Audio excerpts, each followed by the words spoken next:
नमस्कार, स्वागत है आपका चर्चा, कानाफूसी और गपशप पर आधारित हमारे इस खास कार्यक्रम में। तो चलिए शुरू करते हैं पावर सेंटर।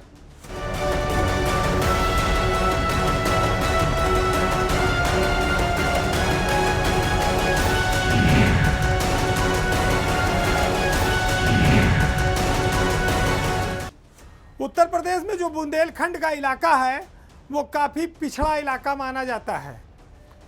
पूरब और पश्चिम की तुलना में बुंदेलखंड सूखे की मार से, गरीबी से हमेशा पीड़ित रहा है और बुंदेलखंड को ये माना जाता है कि वहाँ पर संसाधन बहुत कम है, लोगों के जीवन यापन और सर्वाइवल के लिए बड़ा संकट है। हालांकि खनिज पदार्थों के मामले में बुंदेलखंड बड़ा चर्चित रहता है, लेकिन कहते हैं कि वहाँ के संसाधनों पर पैसे वालों का कब्जा है, बाहर के लोगों का कब्जा है। बुंदेलखंड चाहे जितना पिछड़ा हो, परेशानी में हो, लेकिन उसके अफसर अब कमाल कर रहे हैं। बुंदेलखंड के डीएम और एसपी जो 7 ज़िले हैं, इन 7 ज़िलों की जो रिपोर्ट है वो सरकार में बेहतर आ रही है। खास तौर से जनता की समस्याओं के निस्तारण में बुंदेलखंड पूर्वांचल और पश्चिमी उत्तर प्रदेश से आगे जा रहा है, यानी कि उसने विकसित इलाकों को पीछे छोड़ दिया है। ऐसा अफसरों की संवेदनशीलता के कारण हो रहा है। ये मामला और ये आंकड़ा गोरखपुर में जो मुख्यमंत्री की जनसुनवाई चलती है उस रिपोर्ट पर आधारित है, जिसमें ये कहा गया है कि सीएम योगी का जो जनता दर्शन है गोरखपुर का, उसमें सबसे कम शिकायतें बुंदेलखंड से आती हैं। सितंबर महीने का जो आंकड़ा जारी किया गया है मुख्यमंत्री के जनता दर्शन में, उसमें बुंदेलखंड से सबसे कम शिकायतें आई हैं, जबकि पूर्वांचल और पश्चिमी उत्तर प्रदेश से भी बहुत सारी शिकायतें, यानी कि बहुत सारे फरियादी और पीड़ित गोरखपुर तक जाते हैं मुख्यमंत्री से शिकायत करने। तो जनता दर्शन की जो हकीकत है उसमें सितंबर महीने में सबसे ज़्यादा शिकायतें आजमगढ़ ज़िले से प्राप्त हुई हैं। दूसरे नंबर पर है संत कबीर नगर और तीसरे नंबर पर मऊ ज़िला है।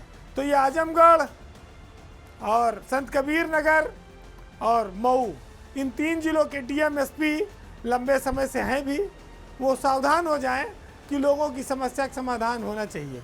चित्रकूट के डीएम महोबा, हमीरपुर, जालौन, ये जो ज़िले हैं चित्रकूट, महोबा, हमीरपुर, जालौन, इनसे सबसे कम शिकायतें आ रही हैं। ये बड़ी रोचक बात है कि यहाँ के जिलाधिकारी अच्छा काम कर रहे हैं, इससे साबित होता है। और अगर इसकी तुलना में आप देखें, लोग कहेंगे कि बुंदेलखंड तो दूर है, गोरखपुर शिकायत करने कौन आएगा, लेकिन हमीरपुर, जालौन, महोबा, इनके बाद अगर आप जाएंगे तो हापुड़ जो दिल्ली के निकट है, गाजियाबाद, कासगंज, अमरोहा, यहाँ तक के फरियादी मुख्यमंत्री के जनता दरबार में पहुँच रहे हैं। पुलिस के मामले में संत कबीर नगर जिला नंबर 1 पर है, बस्ती नंबर 2 पर है और श्रावस्ती की एसपी महिला है प्राची सिंह, उनका जिला भी टॉप में है। समस्याओं के निस्तारण के मामले में 3 जिले सत्यजीत गुप्ता का, गोपाल कृष्ण चौधरी का और प्राची सिंह का एसपी के रूप में काम बेहतर पाया गया है। मुख्यमंत्री के जनता दर्शन में जो लोग आते हैं वो पुलिस की कार्रवाई से काफ़ी संतुष्ट हैं। तो इन अफसरों के लिए ये एक अच्छी खबर है। तो फिलहाल उत्तर प्रदेश में जो अफसर निश्चिंत बैठे हैं कि वो मुख्यमंत्री एक बार पोस्ट कर देते हैं तो 2 साल की फुर्सत हो गई, वो इसको लेकर मुतमईन न रहें, एकदम बेफिक्र ना हो जाएं, क्योंकि जनता की जितनी समस्या पहुंचती है, जितना फीडबैक आता है, उससे अफसरों की छवि और उनके कार्यकाल दोनों का निर्धारण होता है। अब बात एक ऐसी खबर की, जो खबर और जो बंगले एक ज़माने में सत्ता का केंद्र हुआ करते थे, प्रदेश की सरकार यहाँ से चलती थी। इन बंगलों का गेट छूने की भी आम आदमी की हिम्मत नहीं थी। इनकी चमक धमक, सुरक्षा पर हर साल करोड़ों रुपया खर्च होता था, लेकिन आज ये बंगले खंडहर में तब्दील हो चुके हैं। बात उत्तर प्रदेश के 3 पूर्व मुख्यमंत्रियों के बंगलों की, जो योगी सरकार में सुप्रीम कोर्ट के आदेश के बाद खाली कराए गए। लेकिन 4 साल हो गया इन बंगलों को खाली कराए, सरकार इनके रखरखाव को, इनके आवंटन को भूल गई। ये बंगले कबाड़ में तब्दील हो रहे हैं। यहाँ जो सामान लगे हैं उनमें जंग और मूर्छा लग रहा है। अखिलेश यादव, मुलायम सिंह यादव और मायावती के नाम पर 3 बहुत बड़े बंगले विक्रमादित्य मार्ग पर और माल एवेन्यू में आवंटित थे। जब योगी सरकार सत्ता में आई तो बहुत जोर शोर से ये बंगले खाली कराए गए और इन बंगलों को खाली कराने के बाद सरकार भूल गई कि इसमें जनता की गाढ़ी कमाई का करोड़ों रुपया लगा है। जब ये बंगले खाली हुए थे तो ये बहुत चमकदार थे, लेकिन आज शहर के बीचों बीच ये बंगले खंडहर बन गए हैं। हजरतगंज में जहां अरबों रुपए इन बंगलों की कीमत है, ये संपत्तियां नष्ट हो रही हैं। सरकार चाहती तो इन बंगलों को किसी को आवंटित कर सकती थी, जबकि इन बंगलों को लेकर उस दौरान काफ़ी सपा और भाजपा बसपा के बीच विवाद हुआ। टोटी, फर्श तोड़ना और तमाम सारी आरोप प्रत्यारोप लगे। लेकिन ये बंगले खाली कराने के बाद राज संपत्ति विभाग ने भी इधर नज़र नहीं डाली और सरकार ने भी किसी को आवंटित नहीं किया। चाहती तो दोनों अपने डिप्टी सीएम को दे सकती थी, चाहती तो हाई कोर्ट के जस्टिस को दे सकती थी, विधानसभा अध्यक्ष को भी बड़ा बंगला मिल सकता था अगर सरकार चाहती तो। लेकिन इन बंगलों को खाली कराने का मकसद आज तक अधूरा है। सियासत अपनी जगह है, उससे जो लाभ हानि होनी थी वो ले चुके हैं, जितनी हलचल मचानी थी वो मचा ली गई। लेकिन आज रिजल्ट के तौर पर क्या है? रिजल्ट के तौर पर विक्रमादित्य माल एवेन्यू के इन बंगलों में घास उगी है, झाड़ियाँ उगी हैं, वहाँ पर तमाम सारे सांप गोजर टहल रहे हैं, जंगल जैसे हालात हैं। तो जब जिन बंगलों पर 50-50, 100-100 करोड़ रुपया खर्च हुआ हो जनता के पैसे का, और उनको खाली कराने के बाद जिम्मेदार लोग अपनी जिम्मेदारी निभाना भूल जाएं कि ये बंगलों का क्या होगा, तो आप देखिए कि कैसे सरकार संपत्तियों की रखवाली कर रही है। उसके विभाग राज संपत्ति विभाग है, वो कैसे इन संपत्तियों को की देखभाल कर रहा है। पूर्व मुख्यमंत्रियों के बंगले हैं, इनको स्मारक बना दे सरकार, किसी को आवंटित कर दे, कम से कम इनकी स्थिति तो सुधर जाएगी। जो जंगल बना हुआ है वो सुधर जाएगा कि खाली भाजपा और सपा ने इन बंगलों को लड़ाई के लिए बनाया था। इसी को कहते हैं वक्त। वक्त बदलता है, आदमी का भी, जगह का भी, घर का भी। जिन बंगलों की क्या शानो शौकत थी, बड़े बड़े मंत्री विधायक सर न झुकाते थे वहाँ पर, आज उन बंगलों को कोई रंगाई पोताई कराने वाला नहीं है। उनका रंग उड़ चुका है, प्लास्टर गिर रहा है, सीलन लग गई है। ये हाल है। आप सोचिए, यही होता है दिन बदलने का फेर। अब बात एक बहुत रोचक खबर की सियासत से जुड़ी हुई। उत्तर प्रदेश में मोदी का विजय अभियान रोकने के लिए जो विपक्ष ने इंडिया गठबंधन बनाया था वो अब धड़ाम होता नजर आ रहा है। लोकसभा चुनाव से पहले ही कांग्रेस और अखिलेश यादव के बीच जो दोस्ती थी उसमें दरार आ गई है, खटास पैदा हो गई है और दोनों लोग एक दूसरे को भर भर कर जो कल तक प्रेम मोहब्बत की बातें करते थे अब उनको गोबर परोसने में लगे हैं। मामला बिगड़ा है मध्य प्रदेश विधानसभा चुनाव से, जहां पर कुछ सीटों को लेकर सपा और कांग्रेस के बीच विवाद हो गया और दोनों ने अपने अपने प्रत्याशी खड़े कर दिए। उत्तर प्रदेश में कांग्रेस के अध्यक्ष और नेताओं ने जब एक दूसरे पर आरोप लगाने शुरू किए सपा और कांग्रेस के बीच, तो वो टकराहट बढ़ गई। अब तो मामला ऐसा है कि छोटे भैया नेता भी एक दूसरे पर, राष्ट्रीय नेताओं पर आरोप लगा रहे हैं। सीट बंटवारे पर कांग्रेस के नेताओं के बयान से अखिलेश यादव काफ़ी नाराज हैं और इसी नाराज़गी में उन्होंने चिरकुट शब्द का भी इस्तेमाल किया। अखिलेश यादव का आरोप है कि इंडिया गठबंधन में हर स्तर पर साथ निभाने का वादा किया गया था, लेकिन कांग्रेस अब इसे लोकसभा चुनाव तक ही सीमित रखना चाहती है। शायद कांग्रेस को यह अहंकार हो गया है कि वो 5 राज्यों के चुनाव में बहुत बेहतर प्रदर्शन करने जा रही है, जिसके बाद वो उत्तर प्रदेश में अपने दम पर तोल मोल करेगी, और अखिलेश न सही तो फिर मायावती सही, वो उनके साथ भी जा सकते हैं। उस पर हम बाद में बात करेंगे। लेकिन पहले बात ये होगी कि कांग्रेस अगर 5 राज्यों का चुनाव जीत भी ले तो उत्तर प्रदेश में उससे कौन सी ऐसी हवा बनेगी जिस पार्टी के पास गांव में बस्ता बिछाने वाले लोग नहीं हैं, संगठन नहीं है, कार्यकर्ता नहीं है, वो पार्टी रातों रात कैसे उत्तर प्रदेश में चमत्कार करेगी। ये किन नेताओं के हवाई पुल के आधार पर अपने दोस्तों को अलग किया जा रहा है, ये कांग्रेस के रणनीतिकारों को सोचना चाहिए। अखिलेश यादव और कांग्रेस गठबंधन के बीच तल्खी ने जो समीकरण बिगाड़े हैं वो सीधा सा फायदा भाजपा को मिलने वाला है, और भाजपा जो 75+ का लक्ष्य लेकर चल रही उत्तर प्रदेश में वो आसानी से इसको पूरा कर जाएगी। जिस कांग्रेस के पास जमीन नहीं है, आधार नहीं है उत्तर प्रदेश में, वो एक नए अध्यक्ष के दम पर बड़ी बड़ी बातें करके 125 से ज़्यादा विधायकों वाले दल को नीचा दिखाने की कोशिश कर रही है। दोस्ती बराबर के स्तर पर होती है, जहां जो बड़ा होता है वहां छोटे को झुकना पड़ता है। उत्तर प्रदेश में कांग्रेस करीब 35 सालों से सत्ता से बाहर है, उसका जनाधार बहुत कम है, लेकिन उनके बयान बहुत बड़े बड़े हैं। अब बात आती है कि जब ये गठबंधन टूट गया अखिलेश यादव और इंडिया के बीच, राहुल गांधी के बीच, तो फिर कांग्रेस क्या मायावती को अपने साथ लेने की तैयारी में है? उसका एक रास्ता उसके नेता चर्चा में आजकल खुला रखने की बात कहते हैं। लेकिन सवाल यहाँ यह उठता है कि क्या मायावती भी कांग्रेस के साथ गठजोड़ करने को तैयार हैं, या उनका ऐलान है कि हम तो अकेले लड़ेंगे, हम किसी भी गठबंधन में, ना एनडीए में ना इंडिया में जाएंगे। तो ऐसे में कांग्रेस किस भरोसे पर अखिलेश यादव से दोस्ती तोड़ने को तैयार है? दूसरा, क्या खाली कांग्रेस के पास ही ये विकल्प है कि वो मायावती से गठबंधन करे? अखिलेश यादव के पास क्या ये व्यवस्था विकल्प नहीं है कि अखिलेश और मायावती भी आपस में गठबंधन कर सकते हैं? इस पर भी कोई रोक तो है नहीं। तो मायावती को भी फायदा अखिलेश से ज़्यादा गठबंधन करने में होगा। पिछली बार 2019 में ये लोग लड़ भी चुके हैं 39-39 सीटों पर। पुराना बुआ भतीजे का एक रिश्ता भी है।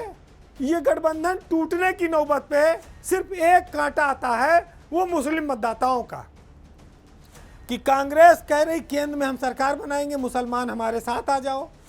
मुसलमान यहाँ समाजवादी पार्टी के साथ जुड़ा हुआ है, उधर आजम खां जेल चले गए, उससे मुसलमान और नाराज है कि भाई कम से कम सपा उनके लिए लड़ती है। अब बीजेपी इसमें दोनों फायदे में है कि भाई ये दोनों जो गठबंधन बना था ये अलग हो गए, मायावती अलग थी, अब हमारा रास्ता एकदम साफ है, दौड़ते जाओ निकल जाओ।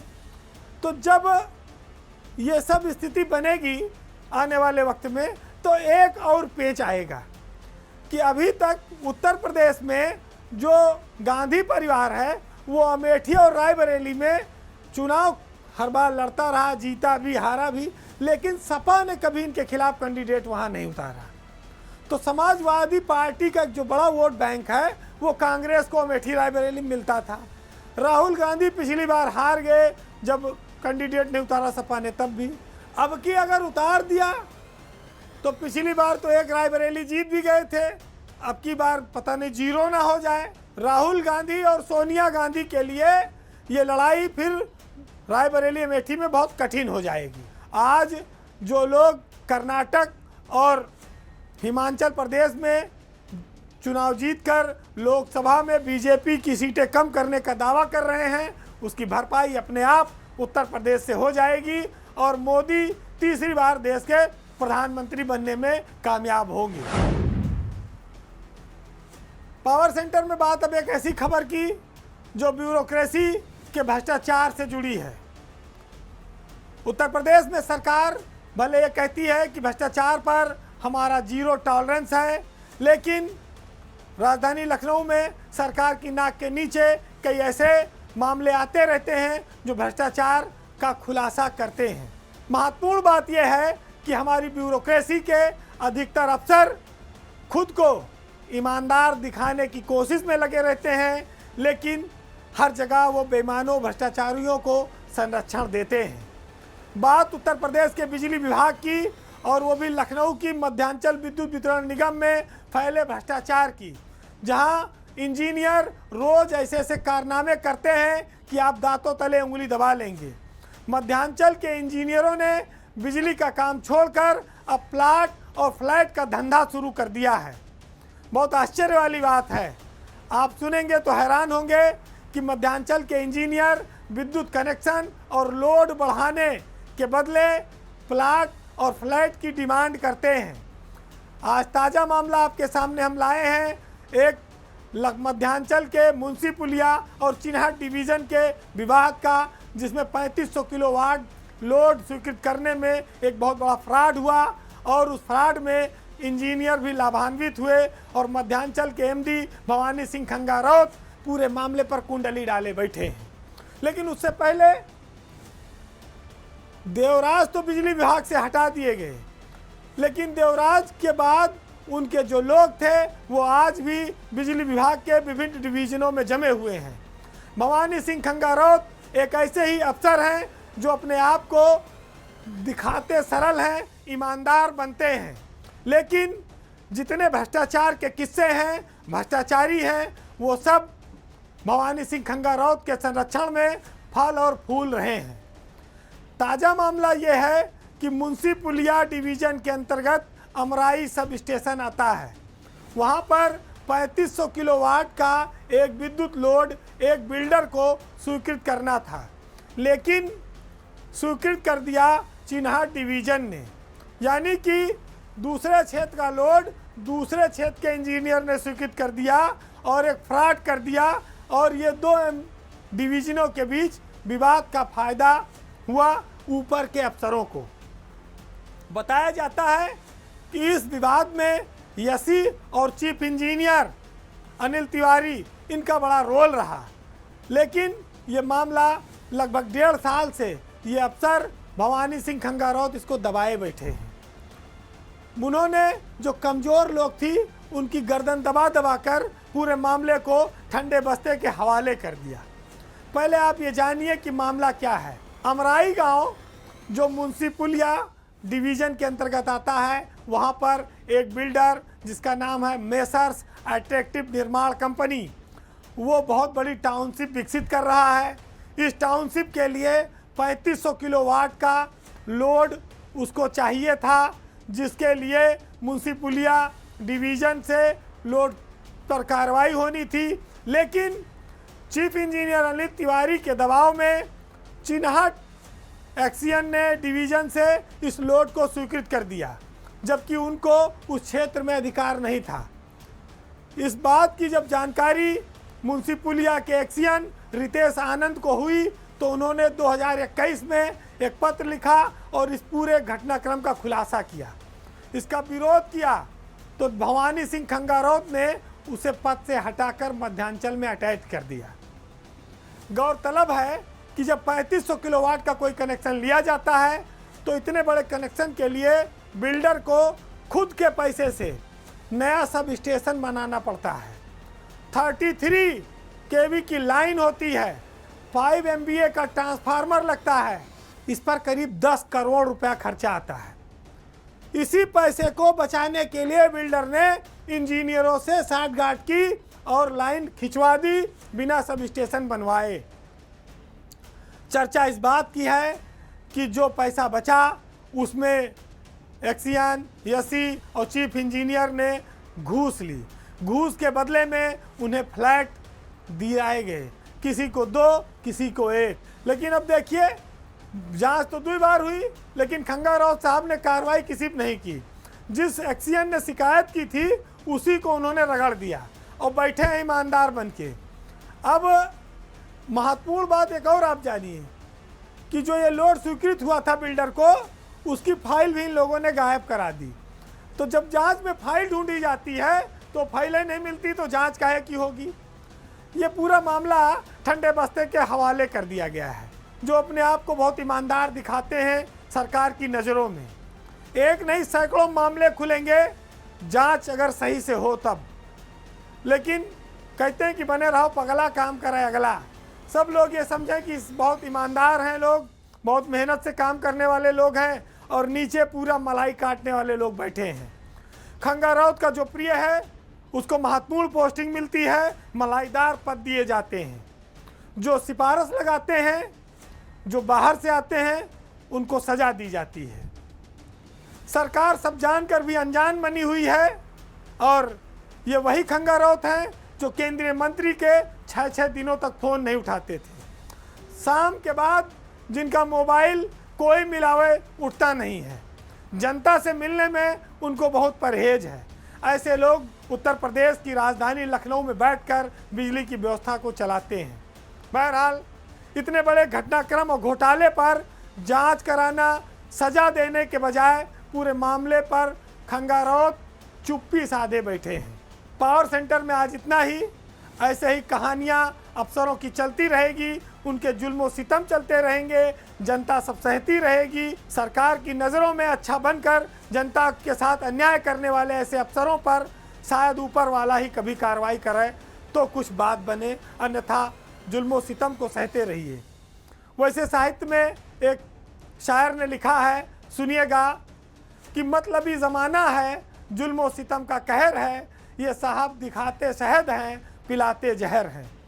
निकाल देते हैं औरों में ऐब, जैसे खुद नेकियों के नवाब हैं। अपने गुनाहों पर डालकर पर्दा कहते हैं कि ज़माना ही खराब है। नमस्कार।